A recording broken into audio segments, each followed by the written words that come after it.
quite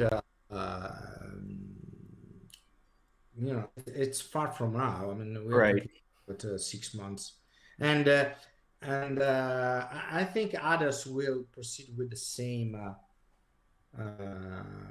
idea. I mean, Yeah. having more physical, or starting, at smaller physical, local, maybe local to the US and the rest of the world, physical, something like that could be, or local European. Kubican will be in Europe at the time. So, and then having people from overseas joining virtually. I think I that. uh, I know some of the folks over at the channel company. They actually had one of their first events where they were going back live. So they were doing kind of a live. They were doing a socially distanced. I mean, it was a smaller show, right?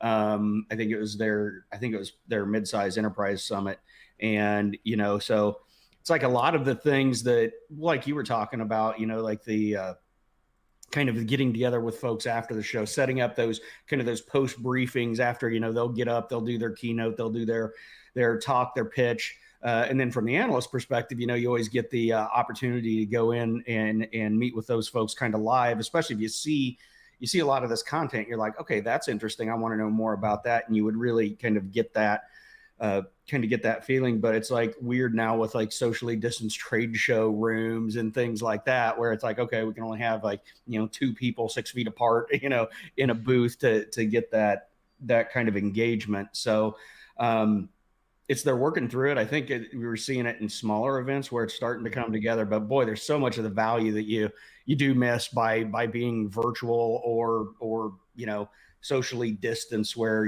all of the kind of those activities where you would really get the good conversations going on just aren't happening anywhere yet. And Yeah, and the vaccination campaign is, well, in the US, and we are doing right also in Europe now. I mean, I will get my vaccine very soon, and so you got the second shot. So I Yeah. think most of the professionals in the IT industry will have their vaccine before the last quarter of the year. So I think we will be pretty safe. in fact, the CDC just yesterday came out and said that those who have been vaccinated can forego wearing a mask and don't need to social distance, which is fantastic news for events, and I would say for people in general.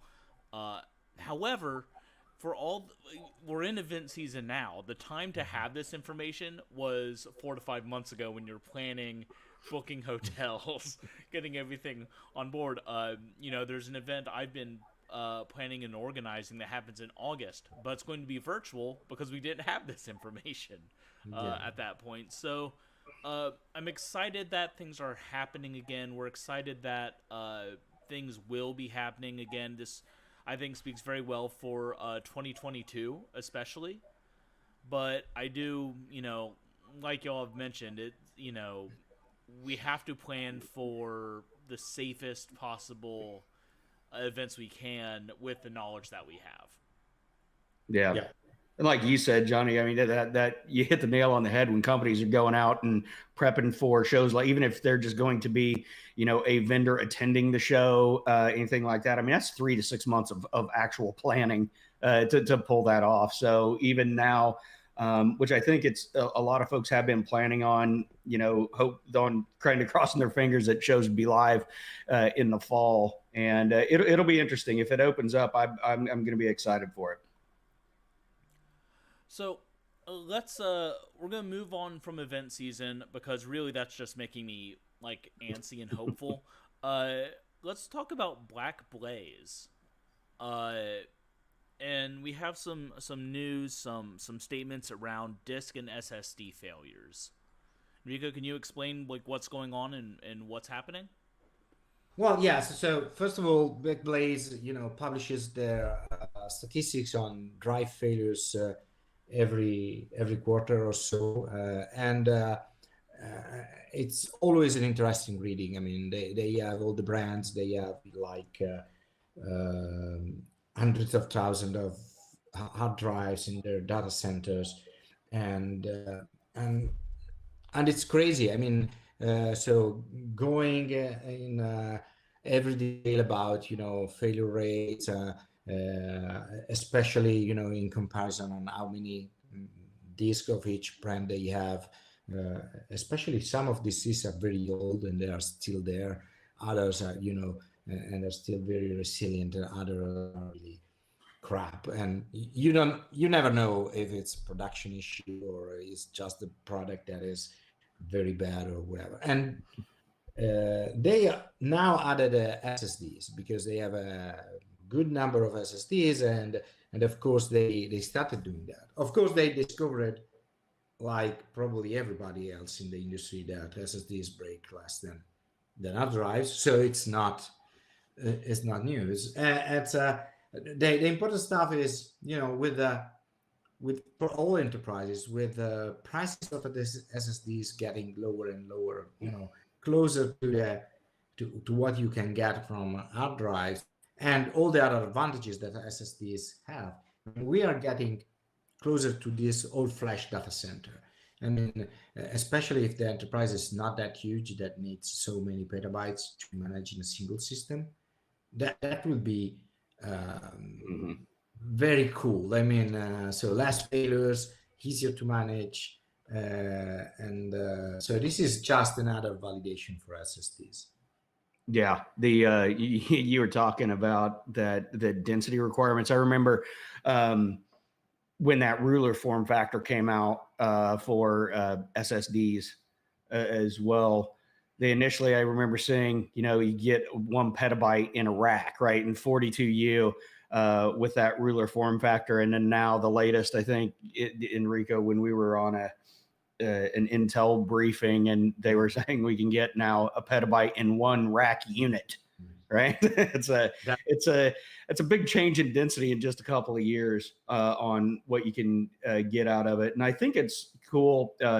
Backblaze has always been an interesting company to me because they actually have open sourced so much of the ways that they talk about failure rates and how it ties into drive vibrations. And I remember they used to give out their SolidWorks. They had this cool chassis where they had they put like 60 hard drives in 4U form factor, and then they just give away the SolidWorks diagram. Here, take this to a sheet metal guy, have him bend it for you, and then now you've got this big data warehouse you can put together.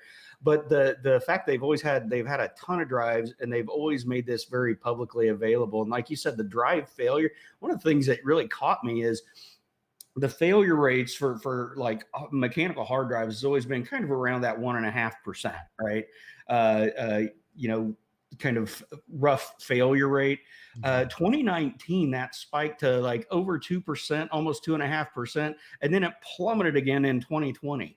I don't know if coronavirus had a positive impact on drive failure rates, but yeah, like drive failure rates dropped down to like less than 1%. So I don't know what was going on from a manufacturing perspective, what specifically that was, but it was a pretty significant drop.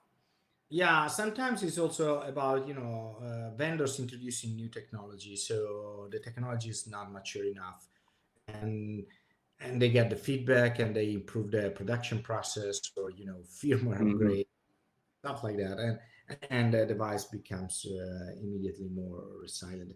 I think that this is the case. I mean, it's probably the case, and also they had they have a lot of hard drives. Some of them are very old, and when they start breaking apart, because some of the drives were like 8 terabyte, 4 terabyte drives, so, and they have them spinning for forever.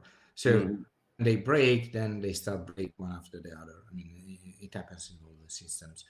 Unfortunately, they have a good software on top of it, so they can replace an old drive with a new one with additional capacity and take advantage of it. So for them, it's just I mean, Backblaze is big enough to think at a hyperscale level in terms of maintenance of the data center. So they wait for things to break before doing anything. I mean, they don't need to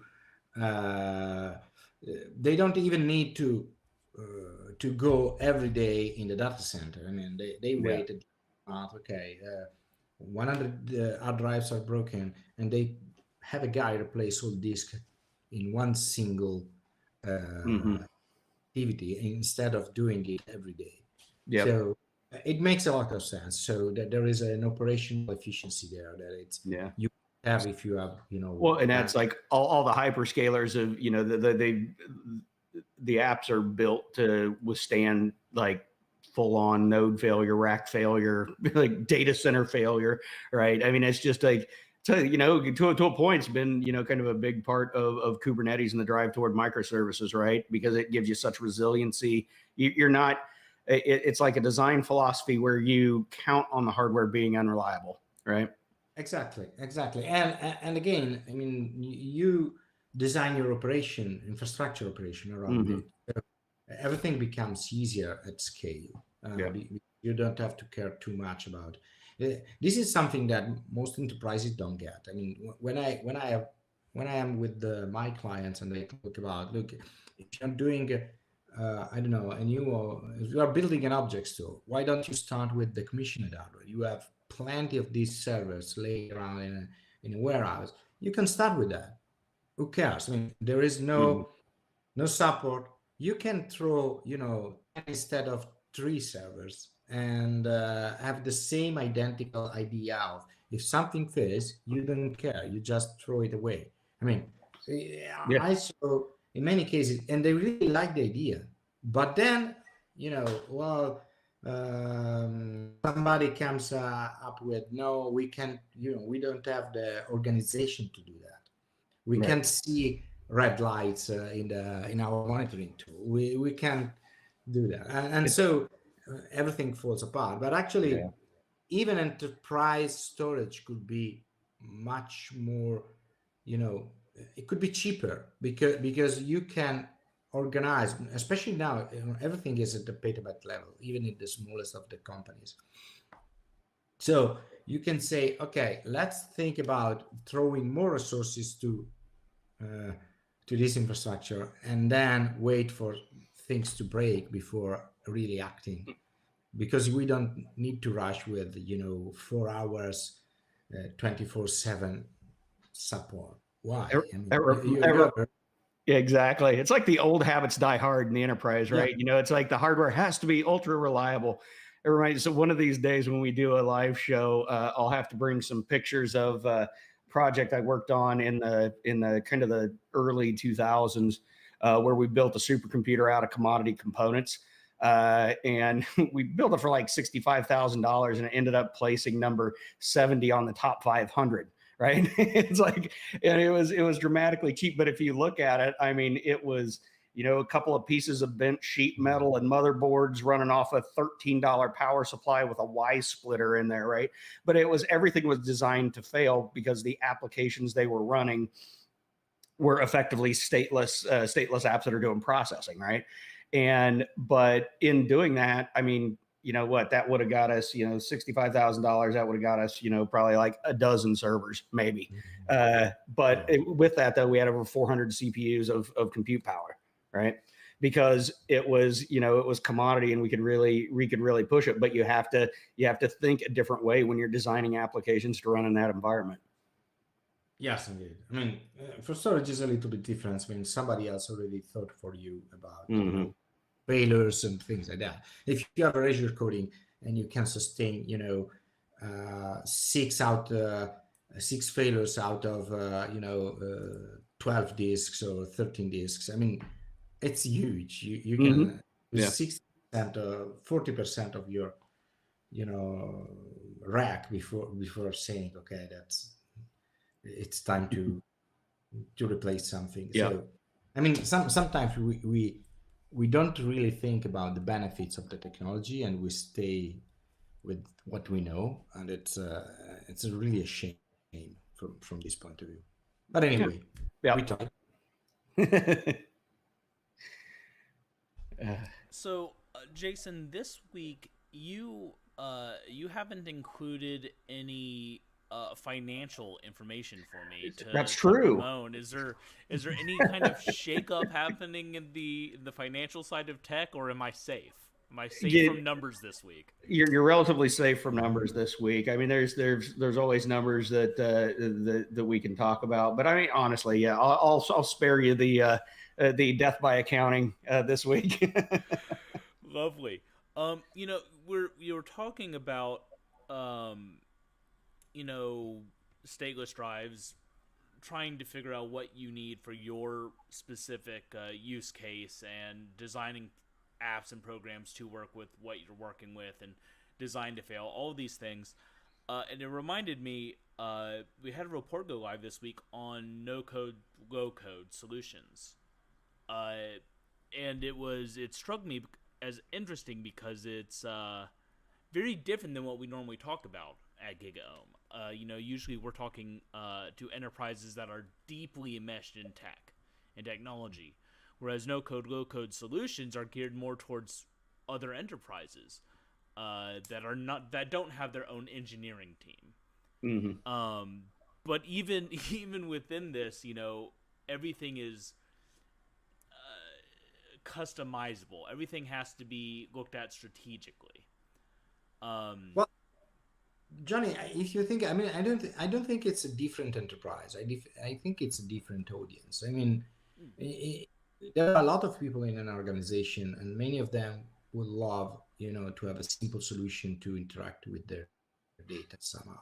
And it happens all the time. And even for me, I mean, Zapier or IFTTT, or I always, get the number of things wrong. But the idea here is, you want something to automate simple processes and to do stuff quickly, and it's sometimes easier to try yourself to do this thing, or to delegate somebody, but actually get something done quickly, instead of involving a developer, somebody that start a new project, complicate things, and takes weeks or months to get something done. Okay, so we saw it, low code. Well, think about Excel. Wasn't Excel some sort of low code? I mean, a simple spreadsheet. Think about, not now, I mean, think about 30 years ago. Okay, the Lotus account. 1 2 3. Lotus 1 2 3. Yeah, I mean, so there are a lot of people wanted to do something quickly, and the spreadsheet was perfect to do that. I mean, limited number of use cases, maybe. I mean, people built games with Excel, but that's something that you can do quickly every day. Okay, so build forms to compute some data and get results quickly, things like that. So this is, exponentially more powerful. We are talking about connectors to, data sources, and way to build a visually application, with a few clicks and things like that, and even more. So I think it's a great movement. It is a great, that everybody wants. Well, it allows you to, I think you hit the nail on the head. It allows you to fail fast, right? And when you can fail fast, like have something that try it out, say, wow, that didn't work. Well, that gives you more time to move on to other things that might, right? So yeah, if it takes like, a tenth the development time to try that, that means that's 10 things you can try in the same amount of time it would be to try it, like with a codified version, like you said, getting coders involved, getting a project plan together, and it allows you to really, really try things that you don't necessarily know what the business outcome is going to be, and the business outcome might be great or it might be horrible, but it lets you try it, right? So I think that is definitely it's going to be interesting. I actually, that is on my list of reports to read this week, so I'm looking forward to checking it out. It's a really fascinating report. It's by Michael Delzer, who's one of our newer analysts. He's been on Voices in Innovation a couple of times. In fact, he'll be on Voices of Innovation today talking about that report. Enrico, you had a webinar yesterday with Ioneer. Yeah. was yesterday. I'm looking at my calendar like that was yesterday. Time is a flat circle in COVID era. It is meaningless. Every Friday, you guys come to me and say, "Hey, are we about to record?" I'm like, "What? What is that? Is it already Friday? I thought it was Wednesday." But you had a very interesting, good conversation yesterday with Ioneer on Kubernetes. And we have another webinar coming up on the 25th with analyst Andrew Brust called Modernize Your Data Pipelines with Multimodal Change Data Capture. That's a mouthful, but it'll be an interesting webinar. We'll talk a little bit about that next week. And finally, we do have a report publishing today from Eben Rodriguez, which is the radar on vulnerability. Now, just to recap, our key criteria reports kind of outline a technology and talk about the criteria by which we judge it. The table stakes, which everything must have to be viable. The key criteria, which companies can use to differentiate themselves, get ahead of the pack, so to speak. And emerging technology, what's on the future of a given technology. The radar reports, on the other hand, do a deep dive on various vendors and see what the marketplace really looks like and what the various options are. And it's a great place to start finding the right tool for your enterprise. With that, because I like the sound of my own voice, I'm going to cut it off there and just on a John note. We're out of time, actually. I want to thank you both, Enrico and Jason, for joining me today and not destroying me with accounting.